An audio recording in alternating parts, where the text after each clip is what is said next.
PTI से कोई इत्तेहाद नहीं होगा, नासिर शाह ने वाजे कर दिया। पाकिस्तान पीपल्स पार्टी पीपी के रहनुमा नासिर हुसैन शाह ने कहा कि पार्टी का पाकिस्तान तहरीक इंसाफ पीटीआई के साथ कोई इत्तेहाद नहीं है और नहीं ऐसा कोई इत्तेहाद ज़ेरे गौर है। एक निजी चैनल में इंटरव्यू के दौरान उनका कहना था कि हम किसी ऐसे शख्स के साथ इत्तेहाद नहीं कर सकते जो मुल्की इत्तेहाद के खिलाफ सियासत करे और जिसने हमारे इदारों पर हमला किया हो।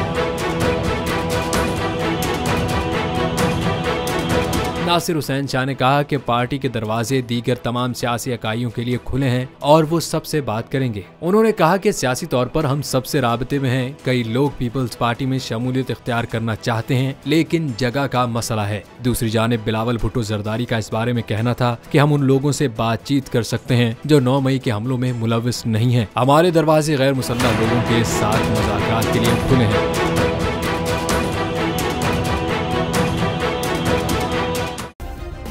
सब्सक्राइब करें और बेल दबाएं ताकि कोई खबर रह न जाए।